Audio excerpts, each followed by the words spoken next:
नमस्कार, मैं दिव्यांजलि वर्मा अयोध्या उत्तर प्रदेश से श्री राम साहित्य सेवा संस्थान व नारी तो नारायणी मंच की संस्थापिका।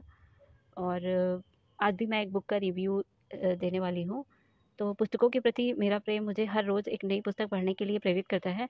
कभी-कभी तो लेखकों द्वारा भी मुझे बहुत सारी पुस्तकें उपहार में मिल जाती हैं, जिसे पढ़ के मुझे बहुत अच्छा लगता है, मैं बहुत आनंदित होती हूँ और उस पर समीक्षा भी ज़रूर लिखती हूँ। और सिर्फ़ लिखती ही नहीं हूँ, उसके साथ-साथ अपना वीडियो भी रिकॉर्ड करती हूँ। और इस बार मुझे जो पुस्तक मिली है, वो है राम सिंगार प्रजापति जी द्वारा एक साझा संकलन पुस्तक मुझे प्राप्त हुई, जिसमें उनकी एक कविता तुम्हारा स्वागत है शीर्षक से है।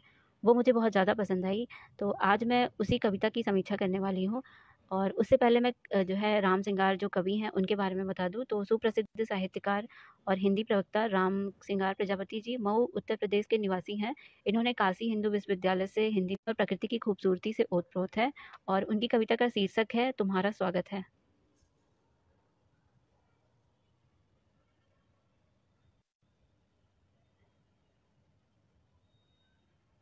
तुम्हारा स्वागत है। मुझे उनकी जो ये कविता है वो बेहद पसंद आई और इस कविता के माध्यम से उन्होंने प्रकृति की खूबसूरती का बहुत सुंदर वर्णन किया है। शब्दों के चयन से इस कविता को और भी आनंद प्रदान किया गया है, मतलब कि आनंद प्रिय बना दिया गया है। जैसे सुअम की टहनी, नूतन रस, कोयल की बगिया प्यारी, मंजर की फुलवारी आदि। तो ये शब्द सब जब पढ़ते हैं तो काफ़ी अच्छा लगता है, काफ़ी आनंददायक लगता है। और बसंत का स्वागत करती हुई उनकी ये कविता प्रकृति के कोने-कोने का बहुत सुंदर वर्णन कर रही है। और बसंत के आगमन पर जैसे पेड़-पौधों में नई मतलब कलियाँ खिल जाती हैं, नई पत्तियाँ आने लगती हैं और सुअम जैसे वृक्ष पे मीठे फल लग जाते हैं, चारों तरफ हरियाली ही हरियाली छा जाती है। फूलों की महक से पूरा वातावरण, पूरी बगिया भी महकने लगती है और इस महकती बगिया में कोयल की मीठी आवाज़ कानों को बहुत ज़्यादा ही प्रिय लगती है। जो लोग ऐसे मौसम में बगिया में जाके बैठते होंगे, बाग-बगीचे में, उन्हें पता होगा कितना अच्छा लगता है।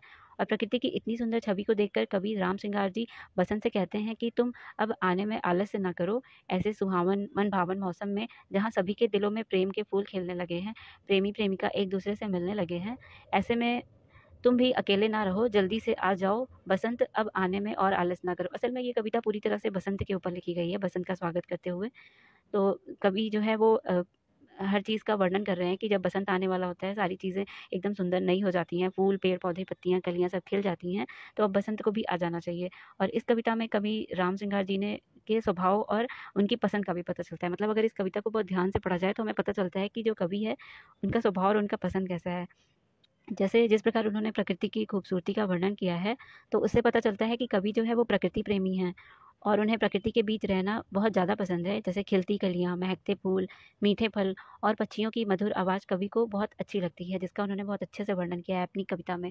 और साथ ही उन्हें लोगों के साथ मिल-जुल कर रहते हुए प्रेम का संदेश देना भी बेहद प्रिय है, जो कि मतलब इस बात से पता चलता है, जैसे वो कह रहे हैं कि अब अकेले ना रहो, सब लोग जो है साथ में हैं, तो तुम भी आलस से छोड़ के आ जाओ यहाँ रहने। तो इसी से पता चलता है कि वो प्रेम का संदेश देना और लोगों को आपस में मिल-जुल कर रहने का संदेश देना चाहते हैं अपनी अपनी कविता से। और अंत में मैं यही कहूँगी कि जितने भी लोग मुझे सुन रहे हैं, उन सभी को सुप्रसिद्ध साहित्यकार कवि राम सिंगार प्रजापति जी की कविताएँ ज़रूर पढ़नी चाहिए। और मेरी तरफ से सुप्रसिद्ध राम सिंगार प्रजापति जी को उनके साहित्यिक सफ़र के लिए ढेर सारी बधाई और शुभकामना। और मेरी ईश्वर से यही कामना है कि वो इसी तरह जीवन में उन्नति